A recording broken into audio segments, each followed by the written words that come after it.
Renee, the Olympics are underway. The opening ceremonies took place July 23rd. As of this recording, the United States of America is in second place in the gold medal count, right behind Japan. There's a lot of controversy about whether this Olympics should take place. But that being said, are you watching it? Has anything stood out to you? Any sports that you're being introduced to? How's your Olympic content been?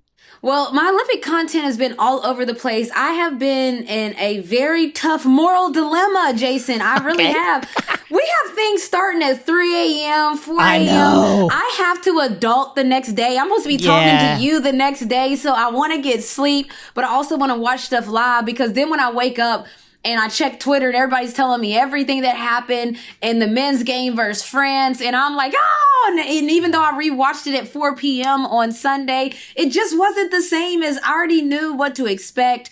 You know, sports just aren't the same live. So I had to just say that because I have really been struggling. Like, I want to watch everything. To answer your question, I've got to catch a couple 3x3 games, and I think that has been the breakout of the Olympics in a sense of we all knew it was coming. There was, in the basketball world, I've done a lot of different things with Red Bull and other companies trying to push 3x3 to make it more stable here in the United States. But to see it now on the Olympics stage, I mean, it is as good as advertised, and I think that it can get your all different types of viewership.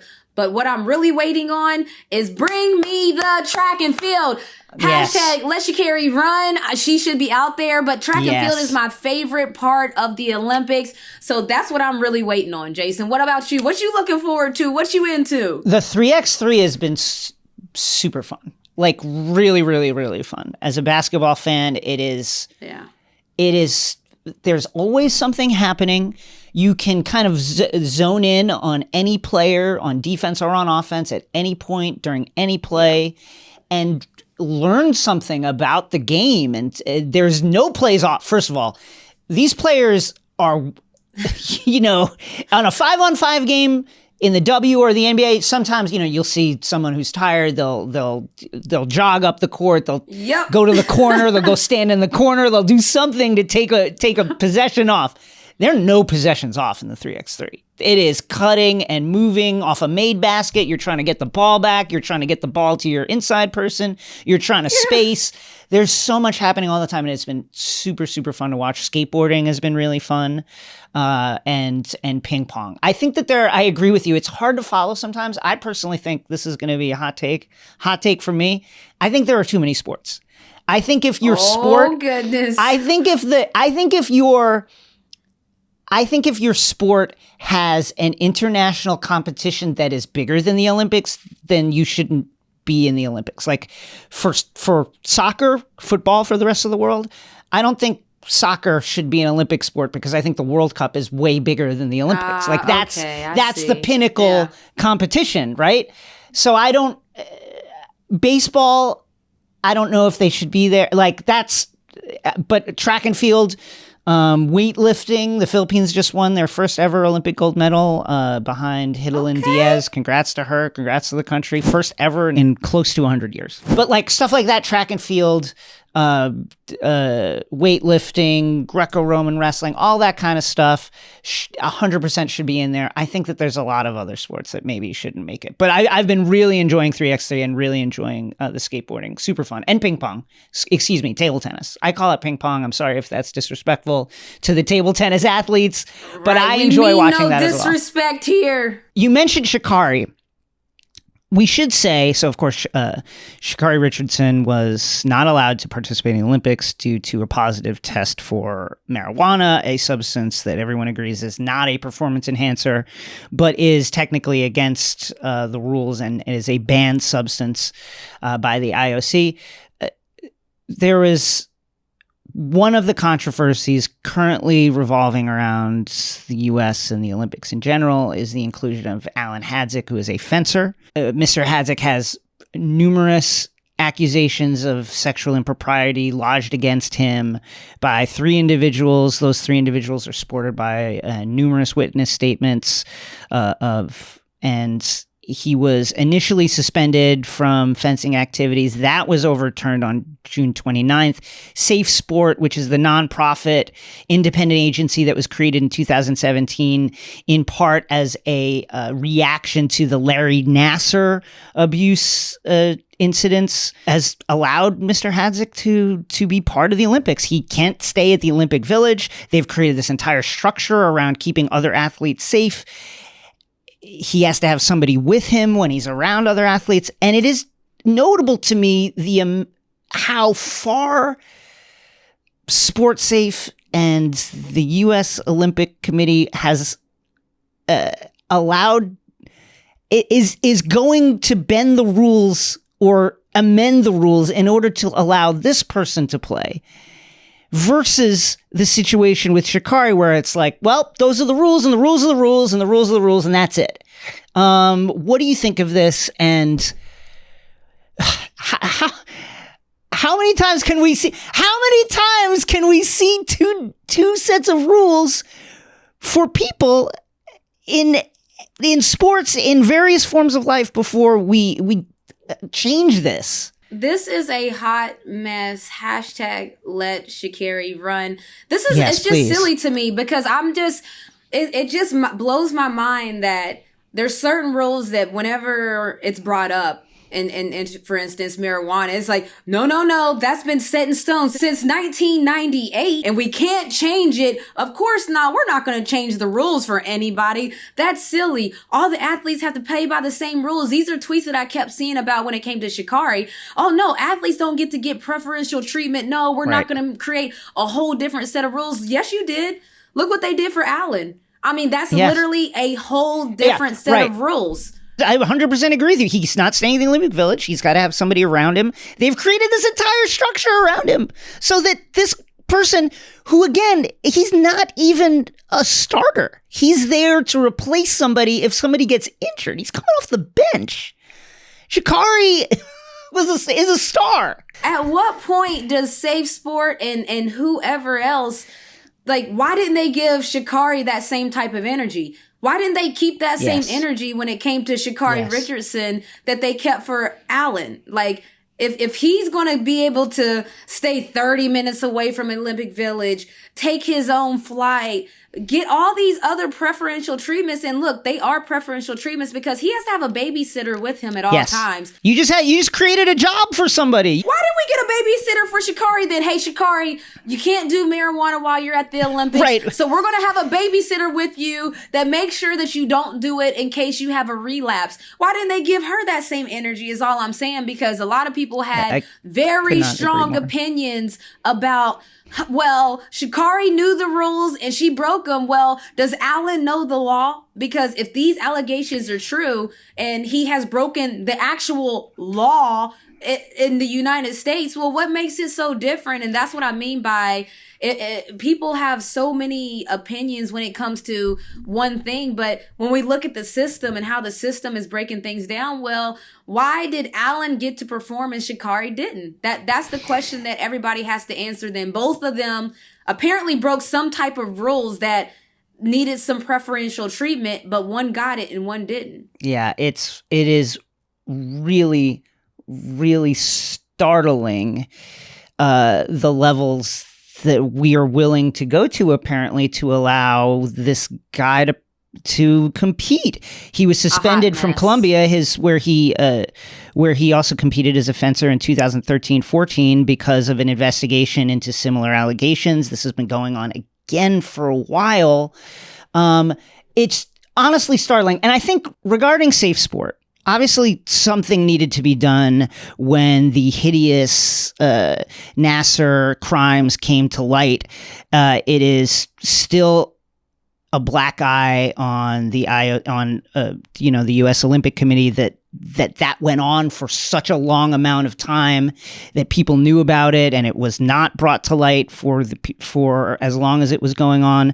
But I think regarding SafeSport, it's unclear to me whether SafeSport is there to actually protect the athletes or whether it's there to protect the U.S. Olympic Committee from like lawsuits. You know what I mean? Like it feels like there's whatever the mission is there, allowing a person with multiple credible allegations of sexual misconduct to the point where people on his own team are like, I don't feel safe around this guy. Jason, say that again. People on his own team. People on his own fencing team say this is a disgrace that he is allowed to be here and I don't feel safe. The fact that safe, it's in the name, SafeSport. Safe is in the name of the agency. The fact that SafeSport somehow is powerless to do anything about this is insane to me. That is ridiculous. And they need to figure out as an agency, like, what's your mission? They're really a nonprofit created as an independent agency in 2017 to safeguard athletes in Olympic-related sports from sexual, emotional, and physical abuse. They oversaw both decisions that we're talking about. So, yeah, we really have to figure out what side What's your mission? SafeSport. What are they like? Because are they protecting the other fencing athletes from Alen? Maybe that's like, I'm seeing it multiple ways. Is that like, hey, we know the decision that was made, so this is the best way that we can protect the other athletes from Alen? Is that what they did? I don't know, but I'm just trying to figure out because I just think that, man, that's a lot of effort put into letting somebody with a history and allegations perform in the Olympics, which should be an honor to represent your country. I feel like we're doing a lot for Alen. That's just my personal, I feel like we're doing the most. I want to read this snippet from a BuzzFeed article about this incident. On May 20th, Angan and a group of Team USA fencers, including 2 Olympians, emailed the U.S. Olympic Committee expressing their deep concern about Hadzic's potential presence in Tokyo. These are members of his team.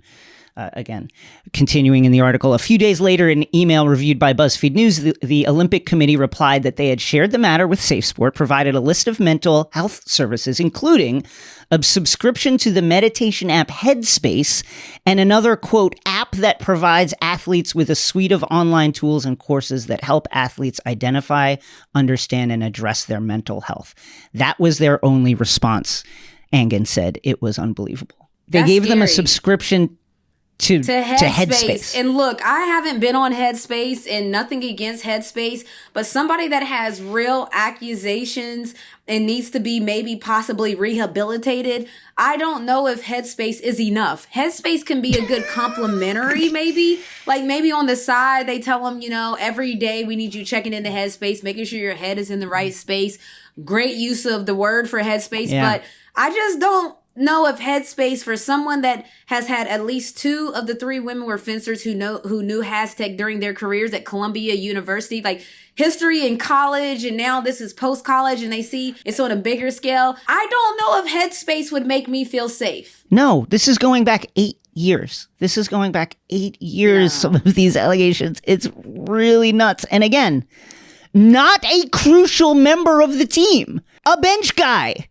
A fill-in in case someone gets injured. It's really scary. And then just to see and just to kind of Sha'Carri Richardson had been working to perform in this Olympics for a minimum of 4 years. Most athletes work their whole lives. And the reason that is so tough is because, yes, she broke the rules by partaking in marijuana in a city that it was legal in. But for somebody's hopes, dreams, aspirations, blood, sweat, and tears to be taken away that easily over, we know, her biological mother. And then not to mention, here's another thing. Megan Rapinoe, along with other athletes, are sponsored by a CBD company. And yes, I know there's a difference between CBD and THC. And I understand that there's a difference, but when all of this is around the cannabis topic and we have athletes openly expressing that they're using parts of cannabis, like when you talk about marijuana, there's medicinal purposes that people use for it. Yeah. Even when you talk about like anxiety, pain, people use it. Cancer patients are known to use it. We know that there's benefits, and now athletes are coming out saying they're using CBD, and now it makes it even more crazy that this Sha'Carri Richardson situation is happening, because look what's really going on. I mean, it just shows you like how structural racism and structural injustice kind of works, right? It's not always about rank brutality or someone calling someone a slur. What it often is, and the way that these structures interact with people's lives like on a daily basis is, are we willing to give one person the benefit of the doubt and not the other person? Are we willing to figure something out to allow one person to compete or to have a job or to do something to interact with society or the economy or whatever?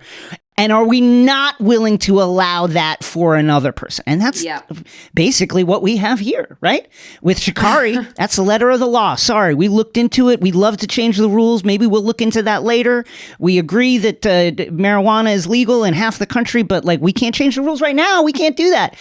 For Mr. Hadzic, it's okay. Well, we'll give everybody else mental health apps that they can listen to, and we'll make him stay off campus. But, Crazy. Listen, due process is what it is. Yeah, give him his own. But due process is what it is. And the wheels of justice must turn. And the investigation must be allowed to run its course. It's ridiculous, and it makes you insane. And then, Megan Rapinoe, she had an article in Forbes come out about this whole situation, not specifically Sha'Carri, but her being sponsored by a CBD company. And she makes a very valid point as to why we need to stop the foolishness, stop the madness. Yes. She said, we're expected to perform on the biggest stages and highest levels, yet we can't use all natural products to help us recover. She also went on to say it's not right, and these policies need to be changed to reflect where our culture is. That's the point, where our culture is now. There wasn't a lot of research when it came to marijuana and medicinal uses of it when a lot of these rules were in place. They didn't know all the effects, how you could break it down, only use certain parts and this and that. But now that we do know, we can't just keep the same rules and policies and regulations as if we don't know. It makes no sense. We need to adjust with the times. And so this was just a great opportunity for the Olympic Committee to adjust with the times in real time and say, okay, Sha'Carri, we know that she broke the rules, but as we know, with where we're going in medicinal use for marijuana, we understand that that's not a big deal. And so she can, come on, USA, she could have still ran the 4x1. I mean, come on, like that's the thing. There shouldn't even be a stigma as to, oh, well, we're not going to have Sha'Carri run the 4x1 because it's maybe not a good look that she got dinged for using marijuana. What are y'all talking about? She should definitely be at least running in the 4x1. It's like, we're past this, right? Like, aren't we past this? Apparently not. It happened last week with the Bucks are world champs after Giannis Antetokounmpo drops 50 on the Suns. His last 3 games were a masterpiece containing numerous plays that will be on greatest NBA Finals plays of all time. Highlight reels, Renee, it has been a season. You saw Milwaukee firsthand when they took down the Hawks. Sorry about that in the Eastern Conference Finals. Let's talk about it. Let's talk about what the Bucks accomplished in Game 6 this year, winning the finals, winning their first finals in 50 years. Since the days of Kareem and Oscar Robinson. Yeah, I think, just what it represented, for Giannis, it was the 3rd game this series with at least 40 points and 10 rebounds. Woo! But what he kept saying in the press conference, like, I did it the hard way. He wanted people to know. He wanted people to know that. He wanted people to know that he did it the hard way, meaning that Milwaukee is a small market. Milwaukee is free agents aren't banging down the doors to play for the Bucks. He had a group of guys. TJ Tucker talked about it, who they consider themselves dogs. And I mean that in the best way possible. When you're a dog in sports, like that's the biggest compliment somebody could give you. And so they felt like they were this overlooked group that didn't lean on superstardom that the NBA leans on, basically. And they went out and they put on their hard hats and they were dogs. And again, they beat us in a game in a series where we were rolling. I mean, we were beating healthy teams, much less an unhealthy Bucks team. And they just went about it. They put their hard hat on. I mean, it wasn't things that I can think of that they did in general, other than they just played hard every single second. They made it hard, and they did the exact same thing to the Phoenix Suns. And so, I mean, you can't do nothing but respect it. And I'll just add this. having lost to the Bucks, it does make it a little easier pill to swallow when you lose to the champs. So I ain't mad at it at all. That's all I'm going to say then, okay? What is your thoughts, Jason? It's great for the league. It's great for the players. It's great for the city of Milwaukee. Giannis, in the NBA, I really struggle to think of a more likable star than Giannis. Like, everything about this guy feels like it was written, by a Hollywood screenwriter. His upbringing in Greece, coming over to the U.S., outside of the top 10, drafted outside of the top 10, nobody really knowing who he was, and then, becoming the type of player he is. And not only that, but the kind of player who I think cuts against a lot of our preconceived notions of things that a great player should do and say. Much has been made of the fact that Chris Middleton was essentially the closer on that team. Yeah. The way that Giannis carries himself and the ways that he talks. Like there's a clip that was going around during the finals where he's talking about the free throw line and he's saying, "I've airballed him from there. I've hit the backboard. There's nowhere to go but up. There's nowhere." And that's like you would never hear Michael Jordan or LeBron saying, "I've airballed," like talking about that in the way and the tone that he was using with this very self-effacing level of humility that is really, really it's really intriguing and exciting from a player of his stature. The way he let people into the celebration that he was having with his family on Instagram Live, the way he let people see when he went to Chick-fil-A to order his celebratory 50-piece nugget, baby.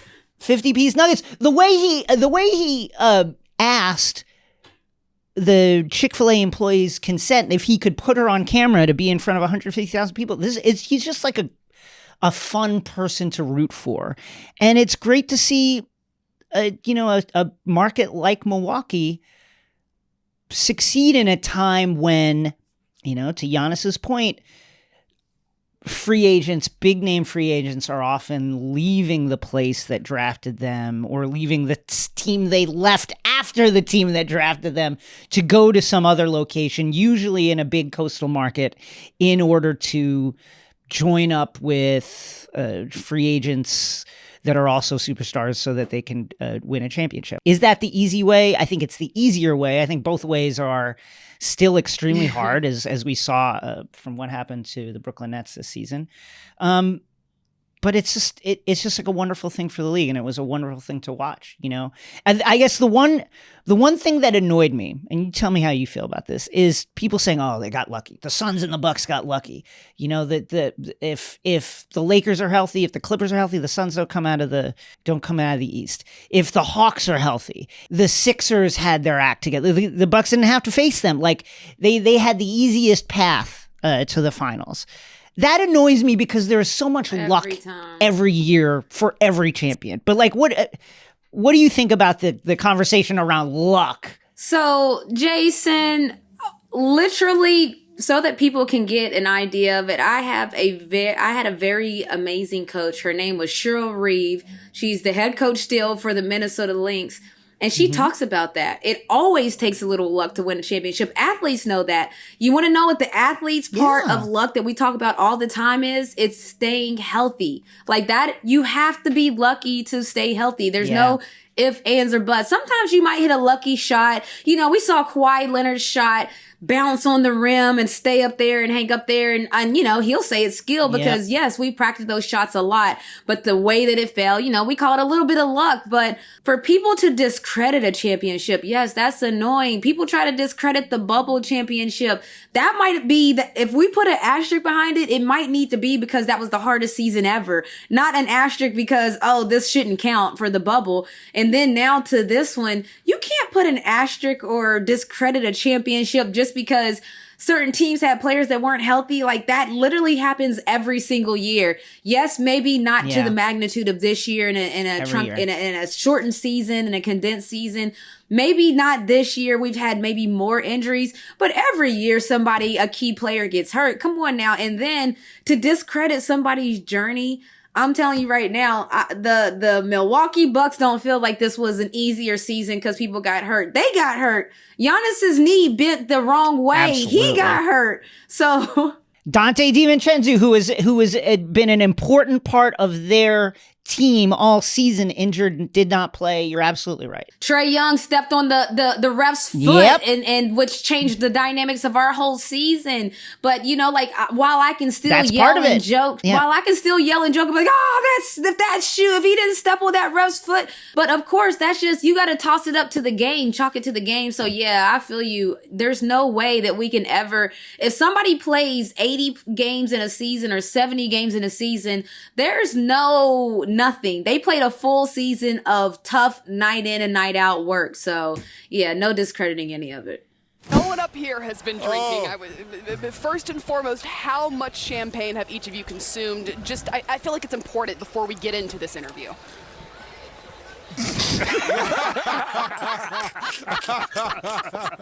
Okay, so that to me was one of the best moments from the post-win festivities by the Bucks after they defeated the Suns. And we're just lucky enough to be joined by the person who asked the really important question that night. She's a Turner Sports NBA reporter, host, and also my co-host of WNBA Weekly, my homie, Kristen Ledlow. Welcome to Takeline. Thank you. I felt like you can't.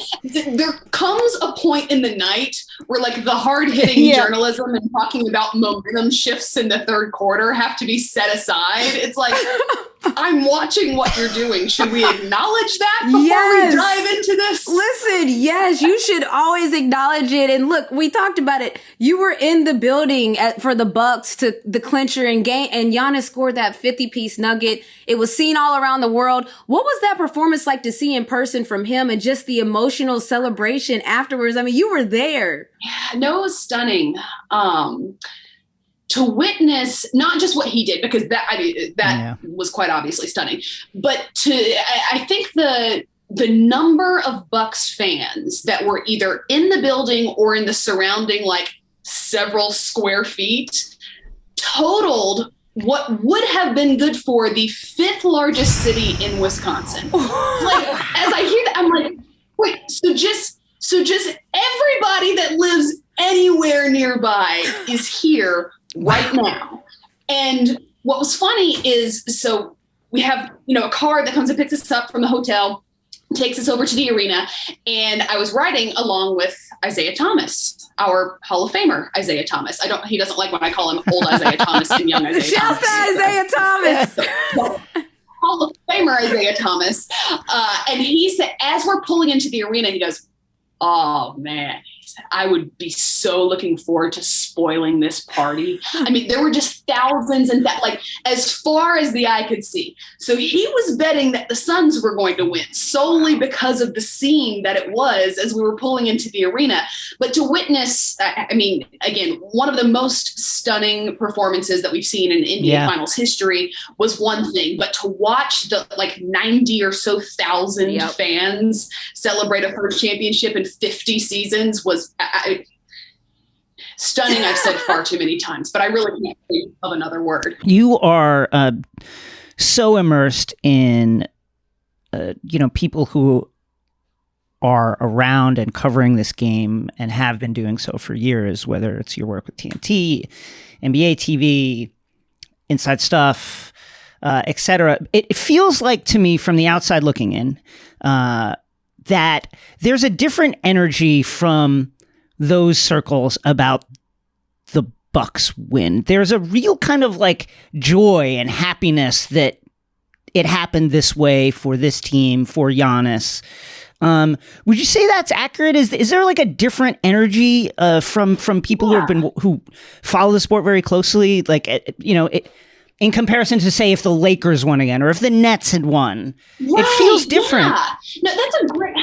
No, it really does. And that's a great question. I hadn't even really thought of it. But, so often casual I would say casual NBA fans or just sports fans in general. Their primary complaint is, well, the season's already decided before the season begins. Well, I don't need to see LeBron and the Warriors face off in yet another NBA Finals. But realistically, if you look over the course of league history, the NBA itself has always been defined by dynasties. It's been one really great team season after season after season until somebody finally comes in and dethrones them. And then typically that team is good for season after season after season. And so I think one of the reasons why this feels so exciting is because the season didn't feel decided before it began. The postseason itself didn't feel decided before it began. In fact, it felt wide open for the first time in maybe 5 or 6 seasons. Yeah. And so I think that's one of the reasons that people were so excited. But I think another is simply to watch this emerging superstar in Giannis claim his corner in the industry itself. And that was, I mean, when you add that to what it took to get there from where he started, it's simply a story that you couldn't have written any more incredibly. And it's a person that I think all of us can get behind and root for. Unless, of course, you're a Phoenix Suns fan, then I would imagine this story didn't feel like quite a fairy tale. But I think it's a combination of all of those things as to why perhaps the casual fan would feel more rooted in it than usual. The Hall of Famer would feel more excited about the emerging superstar. I think they're just a combination of factors that made people more excited for the Bucks than I would undoubtedly agree with you than in winners past. You know, that's interesting because you talk about, you know, the history of the league and the dynasties. And I want to get to something real quick when we talk about the NBA and legacy, because I think you had just a really powerful moment on your show with Caron Butler when you were covering the NBA bubble and the players had agreed to come back and play after, you know, the season was halted in response to the murder of George Floyd. Now, you covered the league for so long. What, like, with everything that's going on, how the league has been at the forefront of everything going on when it comes to social justice, and you've covered the league and these players, what impressed you about just how the players have transitioned from standing up for social justice to now, you know, completing another season? Like, what has just impressed you about the players the most just in that push of everything? You know, we've created a culture in which there are a lot of microphones. There's a lot of noise, and there are a lot of people speaking very loudly into them as well. Yeah. So to be given one that somehow sounds a little louder than the rest in a moment where the millions of people paying attention are desperately looking for hope. They're desperately looking for something to hold on to when it feels like the bottom is falling out. To be given a microphone in a moment like that and to cover the many men and women who are given microphones in moments like those, I think it was that day that you mentioned with Caron, one of the very first things that I started out saying was I quoted Malika, who said that day, there are those who chronicle history and those who make it. And on this day, I feel very fortunate to be a chronicler of history. And that is very much what this last year and a half has felt like. In some ways and on some days, I've been asked to speak myself. And on some days, I'm simply asked to cover those who are speaking and to have the opportunity to chronicle all that has been in a stretch of days where those who are watching, those who are paying attention, are desperately seeking something to hold on to has felt like just such a gift. Wow. What is it about these leagues, the NBA, the W, that place them at the forefront of these kind of conversations? Obviously, athletes in other sports and other leagues are outspoken as well, but there seems to be a different energy around the NBA and the W with regards to social issues and the way that they are part of the conversation, the way they move the conversation, the way they amplify conversations. It feels decidedly different than our other sports. You're so close to these sports. What do you think it is about these sports and these leagues that allows that to happen? Candace says often, and I don't want to butcher it because she says it beautifully every time, that the WNBA is, I believe she says that the majority of the minority. Yes, mm-hmm. Right. And so it's not that we all have simply chosen to speak for those who don't have a voice. It's that we are the ones who didn't have one. And so this isn't as if we're identifying areas of the culture we've created and giving them a voice. It's simply taking the one that has been given to us and previously wasn't heard. And so, again, she says it so much more beautifully than I can. But that's one of the many reasons why I believe that my dear friends in the WNBA, Renee included, have chosen to be at the forefront of these conversations. Mm-hmm. And basketball in and of itself has seemed to be, in my lifetime anyway, at the forefront of our culture. And so it's not surprising to me that there are basketball players whose voices are the loudest when they're asked to speak up. I think it just required a moment where everybody stopped long enough to listen. No, I completely agree. I felt like, when in times like those, that's when leaders stand up. And a lot of times in sports, that's what you're creating at all times, those leaders. And just to transition a little bit to Olympic hoops, but still talking about leaders, the men's basketball team had their first loss since 2004, losing to France on Sunday. The women, on the other hand, have not lost a game since 1992. Now, we know they played Nigeria on Monday. Where were we then? Yeah, right. Yeah. Right. Like, just to throw that out there in case people didn't know, the women, I'll say that again. I did not misspeak. The women have not lost a game since 1992. Now, as someone who's covered basketball as long as you have, How do you see the Olympics playing out for the U.S. basketball teams? Like, is it Operation Gold as normal, or there's some people that are starting to kind of glance at the panic button on the men's side and being like, we lost 2 in the exhibitions, now we lost 1 in the actual Olympics. So what are your thoughts? Yeah, I think that glancing in the panic button's direction is fair at this point. This is an 82-game season we've got in Tokyo. Realistically, as often as the conversation surrounds, the world catching up, the world has caught up to the United States in terms of basketball talent. In a lot of ways, that is true. In other ways, we have got a roster stacked full of the very best individual talent in the world. And I don't believe that that's arguable. Unfortunately, a roster of the best individual talent in the world is not, at least in these last couple of weeks, translating into the best team in the world. Yeah. And so whether that's roster issues that need addressing or the offensive scheme we've chosen in which to put on the floor, period, at this point, again, you can't argue that we, being Team USA, have the very best talent on the roster.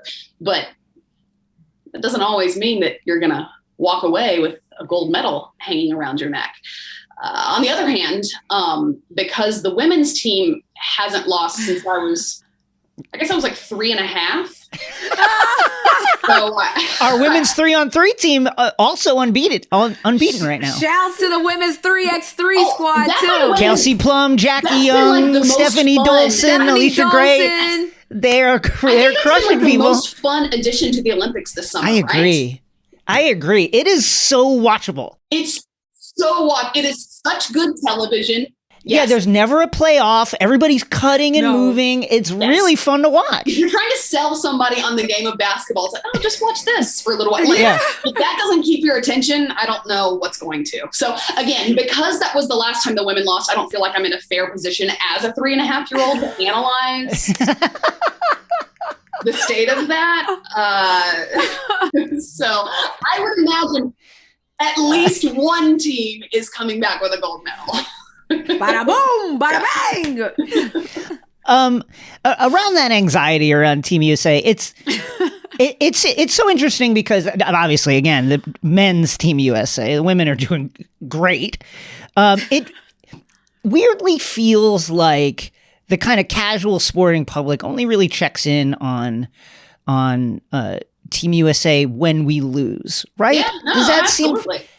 It's like obviously, like the Redeem Team, that was a reaction to a loss. The Dream Team, the first great Dream Team, was a reaction to losing in '88, or not winning the gold medal. True.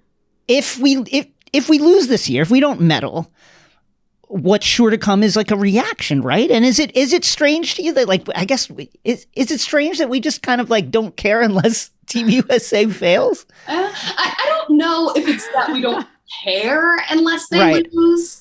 I think it's more so that we're not having an ongoing 24-hour conversation surrounding the team unless they lose. So do we take it for granted then? Is it almost like we assume we're going to win until we lose then, and then it's like, what? We lost? Yes. Yeah.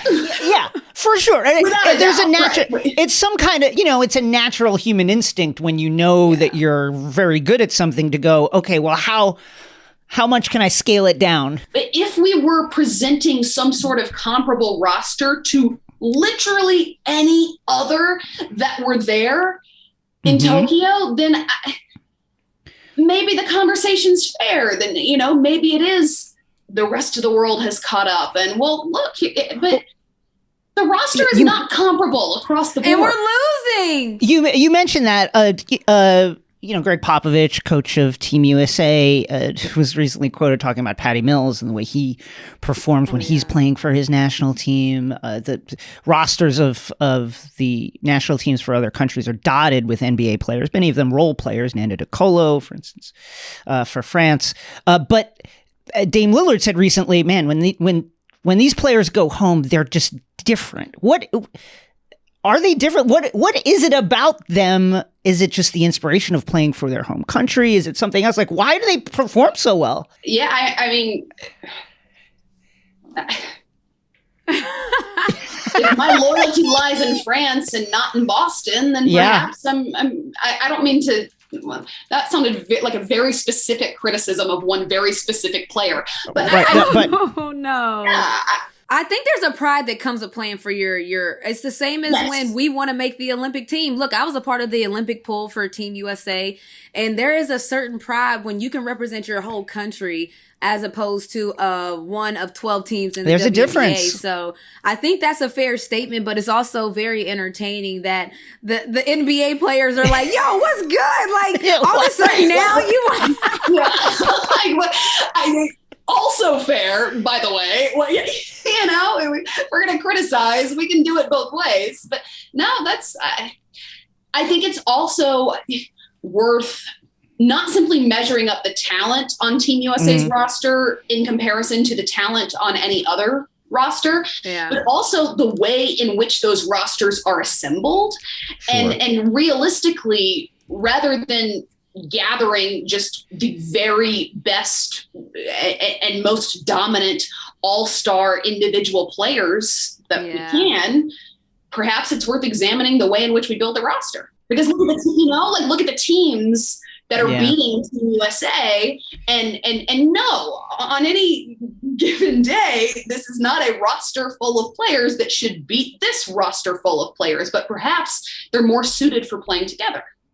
No, I mean, that's a big debate. We've heard about it on the women's side as well. Like, what's the best complete team? I mean, Trae Young, he went to the internet to basically say that he didn't make the team, showed his shoes, which were lit. I love the red, white, and blue colorways. But to that point, Yes, for being the criteria. Right. Exactly. So I see where you're going with this. Now, I mentioned it at the top when I was introing you about WNBA Weekly, which was really the first show to dedicate it to nothing but the WNBA. Now, we just had our All-Star game, and now we're in the second half of the season. But, like, what storylines are you most excited about heading into the second half of the WNBA season? Because there are a lot. First of all, I have missed getting to be in the studio with you for several weeks. Not just because you've been successful. By the way, she's missed because she's only been covering the NBA finals, so she had to leave us for a couple weeks.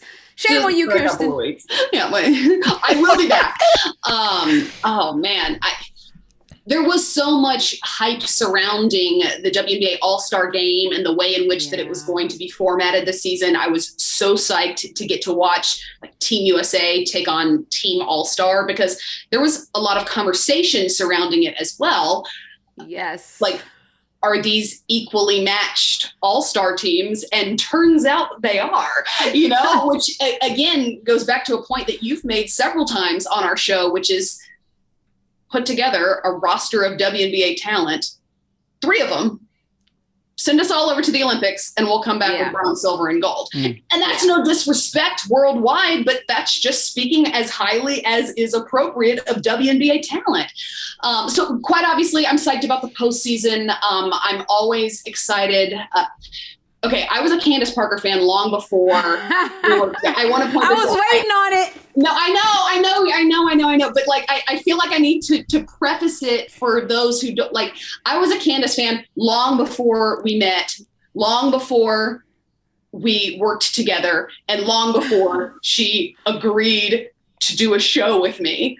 Like, what, so that's like, it's still like, what? So no, I was rooting for her always, but I'm really excited to see what she does for her hometown, And so for me, that's the, like, can't miss night in and night out.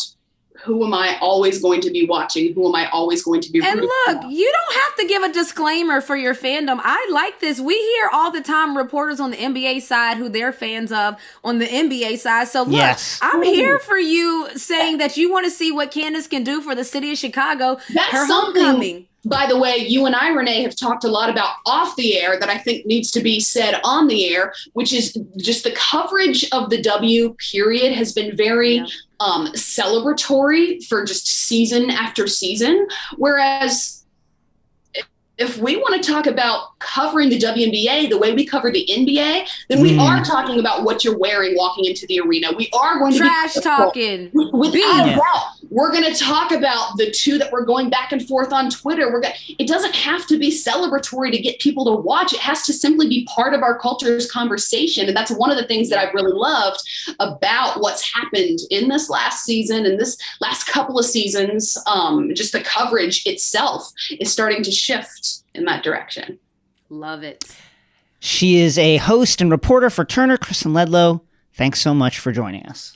Thank you, Kristen!